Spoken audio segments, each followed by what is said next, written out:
My name is Meg Alexander. I am, as always, honored and excited to be hosting another Power to Fly Chat and Learn virtual.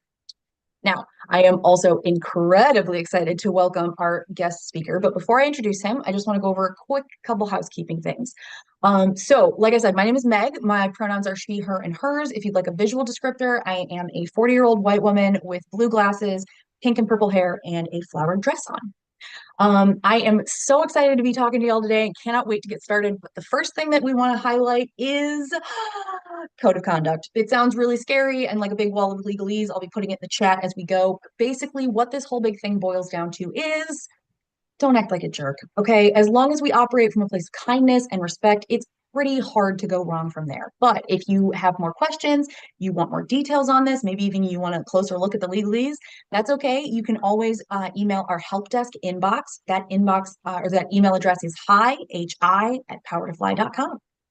Now, as we go through today's event, I've got a couple of housekeeping items for you before we get started.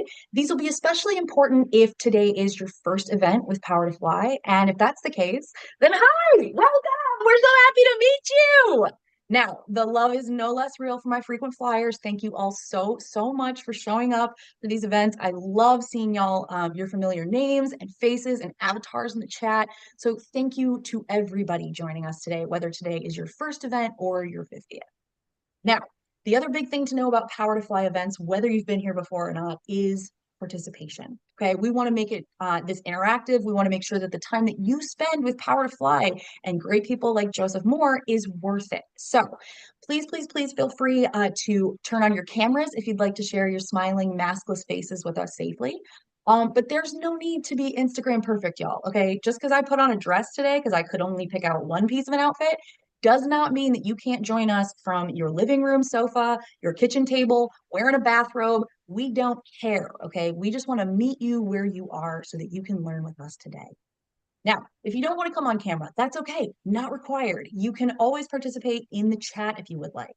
So I will very much encourage y'all to dive into that chat right now if you would like, and let us know where you're joining us from. I'm coming to you from Toledo, Ohio. This is land that belongs to the Fox, Kickapoo, and Potawatomi tribes in my area. So if you would like to let us know where around the world you are joining us from, and if you know whose land you're on, please feel free to share. Now, we've got Lawrence joining us from Alexandria, Virginia. Thanks, Lawrence, jumping on that fast. Now, the other thing that I like to highlight is kind of protocol for today's event. So we are recording as well as live streaming to YouTube. Hi, YouTube. And what that means for all of you is you don't have to take notes. You can sit back, relax, enjoy the conversation that I'm about to have with Joseph, and not worry if you miss a resource that's shared or a link that's posted. Do not panic. We will make sure that this all gets sent out to you. Now, what's going to happen is in the next 4 to 5 business days, so probably next week sometime early, everybody will get an email from Power to Fly where there'll be a link to where you can rewatch this recording on our YouTube channel, or sorry, no, on our website. Now, I very much recommend you check out our website. It's where the full, kind of Arc of the Covenant, all of those free resources, all of our blog posts, all of these videos, everything lives there entirely for free. And we want to put those resources in your hands, in the hands of as many people as possible.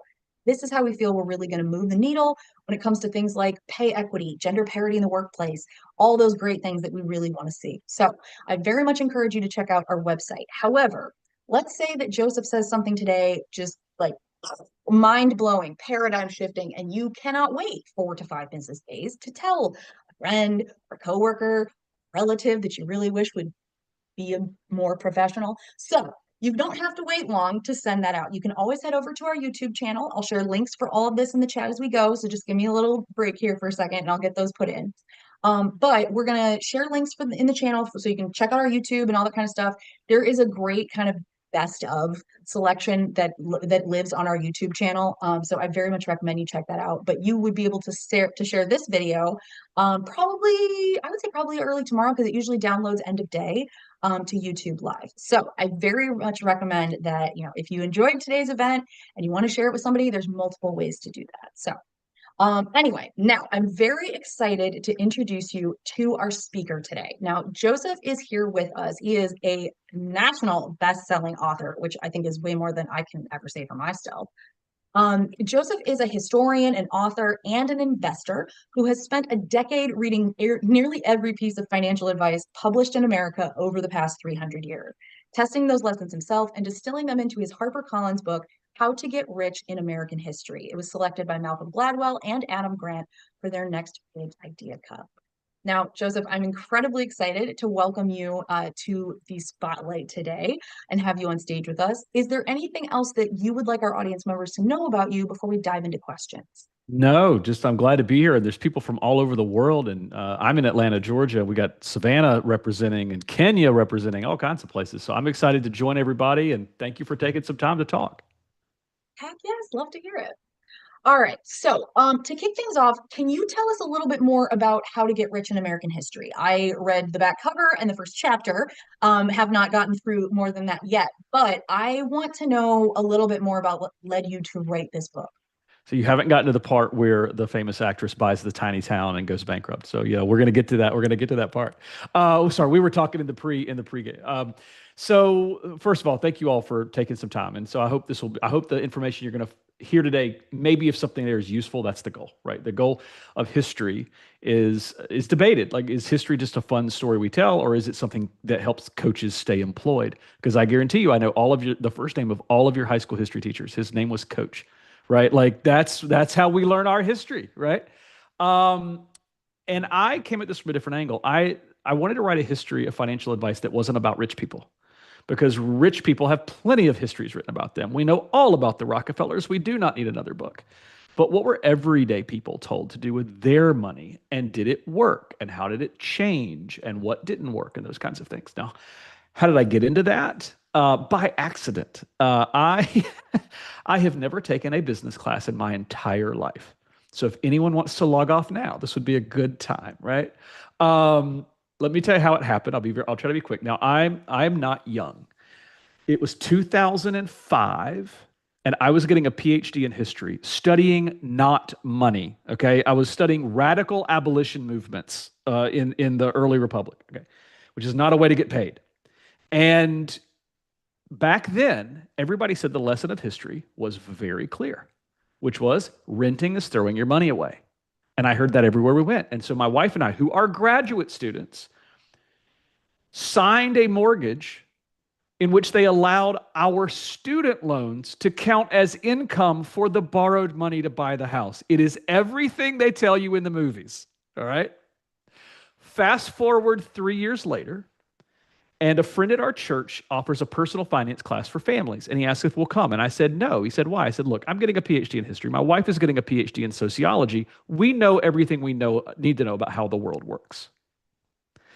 But he asked us to come so it wouldn't be embarrassing if nobody else showed up. And so we went.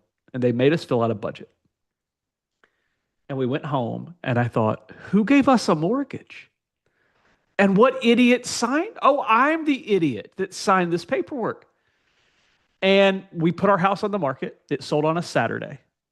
Our neighbor put her house on the market the next Saturday, and it never sold. We were the last people off the Titanic in 2008. Because, like, literally the week that we did it, I think it was the week that Bear Stearns went under. Like, everything crashed. The whole bottom dropped out. And we were on the little life raft of renting a little apartment, going, how on earth did we just get saved? And it wasn't anything that I knew. And I thought, well, there has to be a history, because I believed what I was told. Why did I believe what I was told? What had other people been told, and had it changed? Like, the historian in me came on. I thought, there's a history here, except there wasn't. Everywhere I looked, there was no history of what Americans had been told to do with their money and whether or not it worked. And so at some point I realized I have to write that history, because that's my job, right? I'm a historian. So that's how the book came to be. I went everywhere I could find any American being told anything to do with their money. And the answer to the age-old question of what did you learn is it changed a lot. What always worked was always changing. And so if anybody tries to tell you that there's this one thing that when you do it, it makes you rich over and over, watch out, because that thing will stop working eventually. And so what you want to learn from history is how to be adaptable in the real world that is constantly changing, and how you can have some basic principles that will work more than they'll fail, and how you can be aware of change when it's happening in front of you. And I talk about in the book like fast time and slow time. A lot of history we're told is what I call fast time history. And that is everything is changing everywhere all at once. It's 1929, it's 2008, and like everything is changing. And that's not most history. Most history is what I call slow time history. But the reason they don't make movies about slow time history is because it's not fun and exciting, right? Like you're supposed to yell at the screen anytime you've been presented financial history in a book or on the screen. It is not to teach you what to do with your money. It is to entertain you. You are supposed to yell at the screen. He's behind you. The subprime mortgage lender is behind you. Run away from the mortgage, right? Like that's what they're trying to do to entertain you. But what can you actually learn that you can apply to your real life? Because I myself, and this is, I'll end with this. I do not come from money and I never cared about it. I used to live in a rotted out mobile home. Well, like the floorboard was rotted out in front of my room. And so we took a staple gun to the corners and we stretched the carpet and staple gunned it into the walls so that you could have like a second before you had to jump off. I come from rural South Carolina. Nobody I knew had ever gone to a big college. Nobody I ever knew had money. So I didn't know anything about money. And so it was interesting to me to like, let's tell the story of everyday people trying to get ahead. And believe it or not, everyday people did get ahead.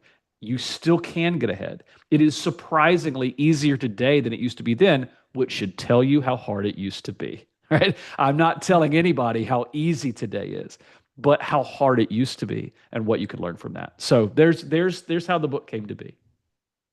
I love that. Honestly, what I get from it so far is very big, like smart money management mixed with a people's history of the United States. Because it's told because truly, like Zinn was genius because he was telling this history not from the groups that came through. Oh, this is what the British said. This is what the French did. This is what the Americans did when they became Americans. Blah blah. It was told about the actual boots on the ground people. So it Right. was able to peel back things about how like basically everything is tuberculosis and capitalism. So I'm loving this angle of like no. We know what the Rockefellers did. What did everybody else do? Because so Right. many of us hear this advice and we honestly, some of it you don't even put it into practice because I'm not rich. What do I Yeah. know? What am I going to learn from the Rockefellers? You know, like I don't have a Yeah, trust fund. Like what is it? This doesn't apply to me. No. And what Meg just mentioned there, Howard Zinn's People's History of America. No, there's all kinds of, there are some problems with that book, but the one thing yes, that book that did that was brilliant was it said, we're going to turn the lens on the 99%, on everybody else in history. yeah. And the biggest compliment my book has gotten was actually recently. It's in the Wall Street Journal, and it said it is a social history of Americans and their money. And I was like, yes, I got I like they love yeah, that. like it's about people, right? Not not the top, but the bottom, like all of us, not, the Mhm. middle and the bottom. And they also called it the funniest personal finance book since 1940. And I was like, that's good because That's a solid the other goal review. I had, and this is my honest like I wanted to write a history about everyday people like my family, but I wanted to write a everyday history of everyday people that everyday people today would want to read. So Yes. I hopefully we've pulled that off. It seems to be that's what we're currently top 10 in humor books. I was like, that wasn't what I saw coming when I wrote the book, but okay. And so hopefully this is a book you guys can enjoy if you want to read it. And it's something that you could actually feel like it's worth turning the next page because it's not just a history lecture from Coach. Yes. So. Okay. One of the things that we are always told is that history doesn't repeat, but it echoes. Mm. What hot trend today do you think is actually just history repeating itself with new branding? Oh, we ready to make some enemies already? I love it. Go. Let's do Let's it. do it. All right, here we go. Bitcoin. Now, I have a Yes. I have a chapter in the book called, this is the title of the chapter, Crypto is not the future, it's the past. And I have an essay on my Substack called Bitcoin is a Zeppelin. For those who don't know, Zeppelins are the old balloon, like the Goodyear blimps.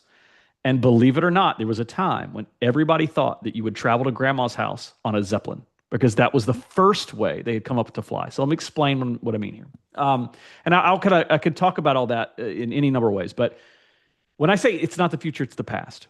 Believe it or not, most money in American history up until the Civil War was in fact, not most, all money was issued by someone other than the government. The government did not issue money until the Civil War. So if you had money in your hand, it did not come from the U.S. government. It was not a U.S. dollar bill. It was a dollar bill from a bank, A company, maybe even your employer would print their own dollars, or you could, as an individual person, print your own money. So if we still had this economy, you could use Chuck E. This is Cheese how we get to like tickets. company store money, right? Yes, that's exactly what company store Yeah. money was. It's money, and you don't just have to use it at the company store. Believe it or not, if somebody else will take it. And I'll give you an example. This my favorite example. This is in the book. Is a man named William Wells Brown from Kentucky.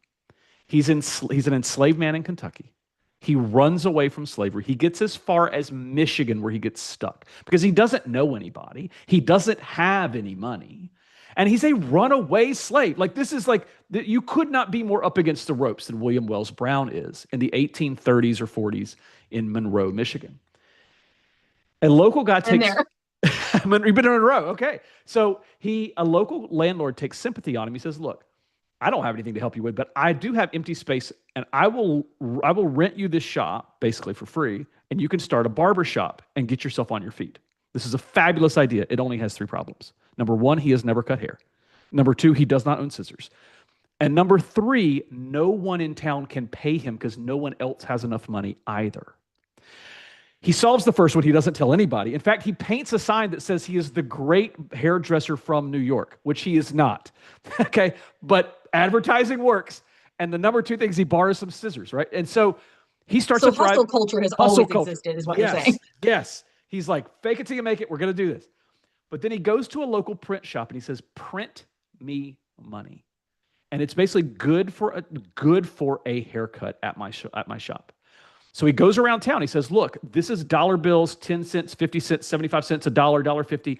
I'll pay you for food with it. I'll pay you for my lodging, and you can always redeem it at my hair shop. And because you only need so many haircuts, people start exchanging them with other places because, hey, maybe the guy who bakes bread, he can use it for you always use it for a haircut. And within a year, it is circulating as valid currency. I mean, a runaway enslaved man from Kentucky made money out of nothing. And it worked until it didn't, which was when he decided, all right, I've made enough real money. I've traded it out for better money. I'm getting out of town because this whole thing is I'm trying to get to freedom. So he actually goes to New York, which is great for him. He has self-financed his way to freedom. The flip side is all of that money goes to zero overnight. And that was regular. That happened all the time. So the idea that you could self-issue a currency, that its value would fluctuate, was normal.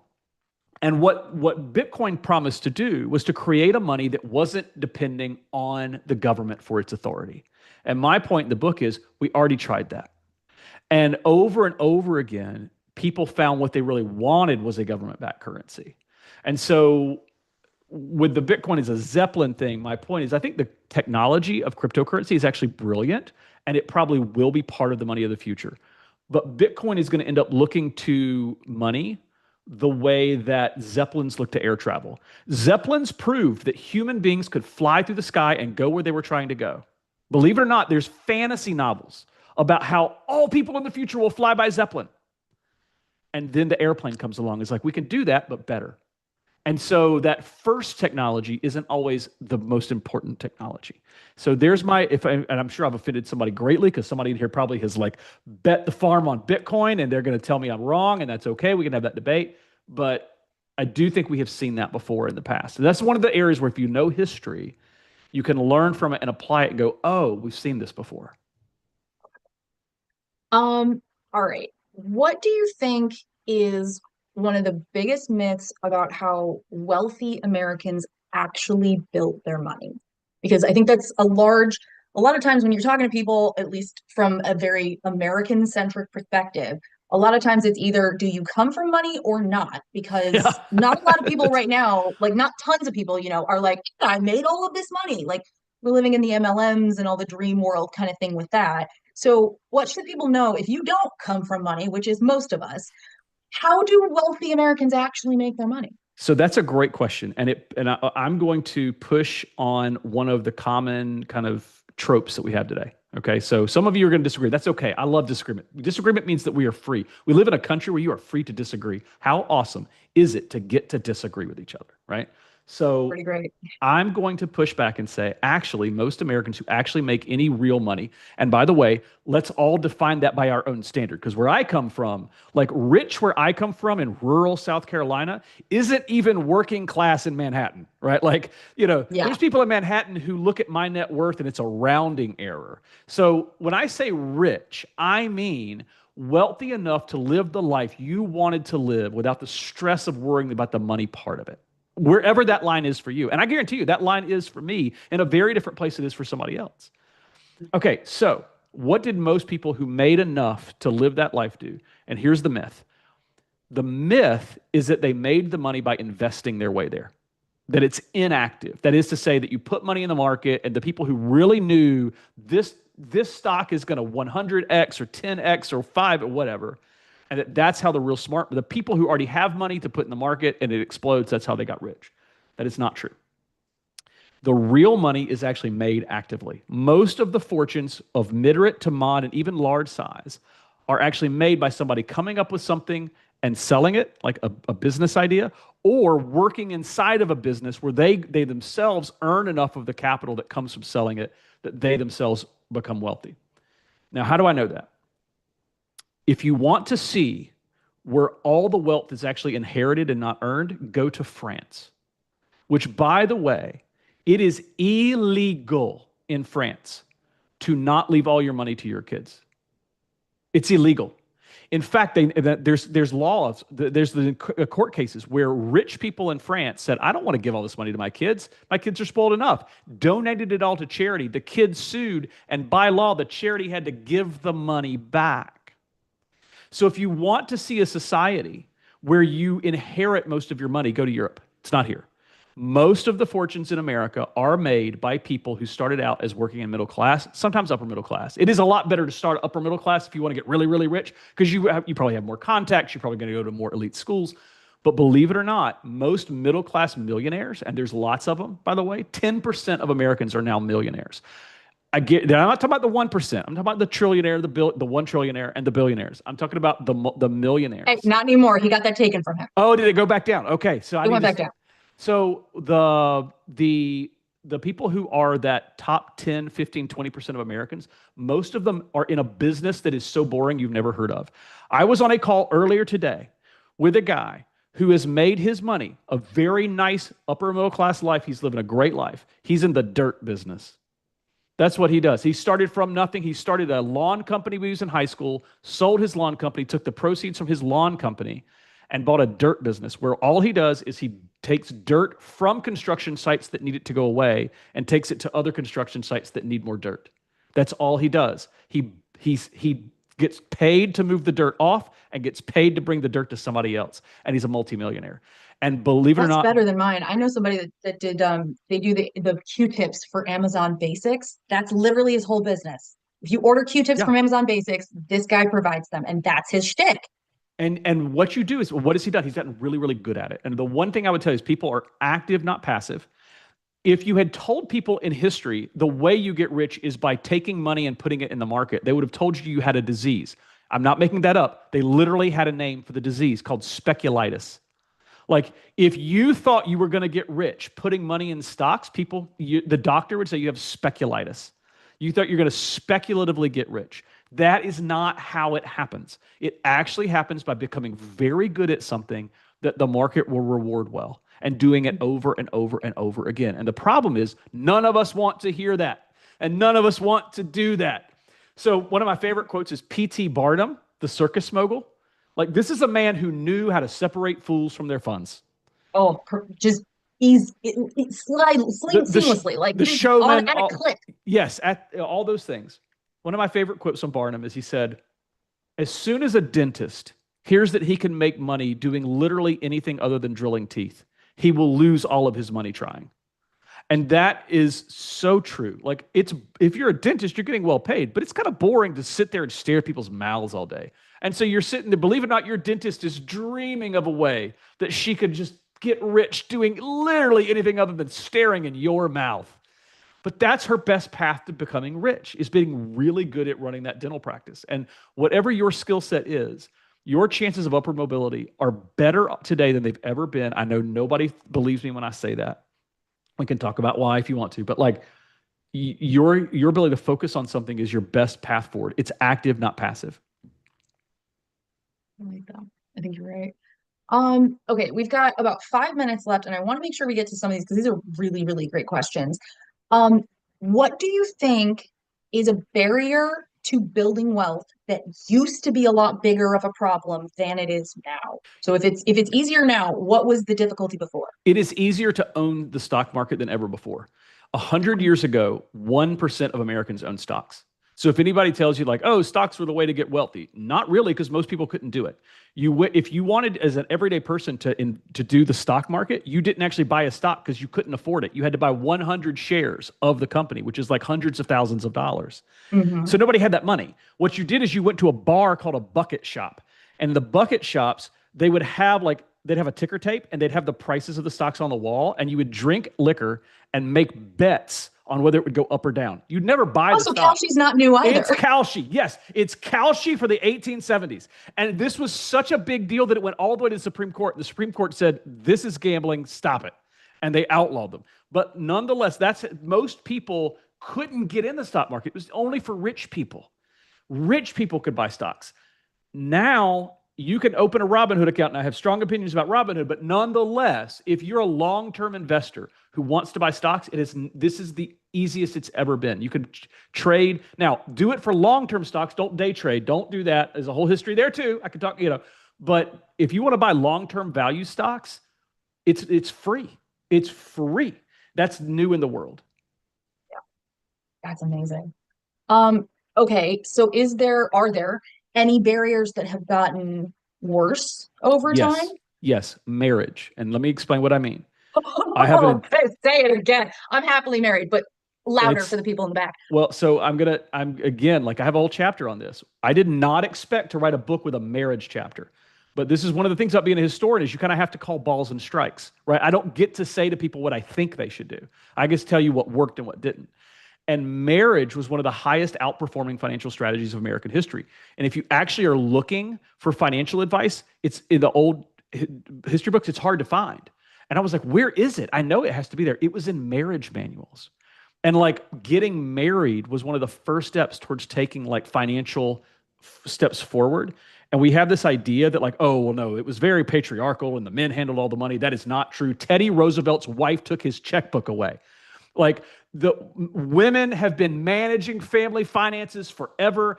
And there's all these stories in the book of like men who like were fumbling their way through and then they marry this great woman and like she takes over the money and like she's the reason they get ahead. And so but it is easier, statistically speaking, even today. In fact, it's more statistically easy to get ahead today married than it was then. So as the marriage rate has gone down, the difficulty has increased of getting ahead because it is just easier to get ahead with two incomes than one. And believe it or not, women used to work and have incomes, and I have a whole chapter on that as well about women's long history of making money. It is not since the 1960s. Ladies, y'all have been crushing it from the very beginning. So, Oh yeah. yeah. Are you So, kidding? yeah, I We think brewed beer. That's why you didn't have to go looking for water anymore. so the marriage is one of the most important financial decisions of your life. There's a book I read, oh man, a million years ago called Spouseonomics, and I think they've renamed it a couple times Hmm. since then. But it takes economic principles and applies them to not just an intimate partner relationship, but it starts there and then kind of ripples out to other relationships.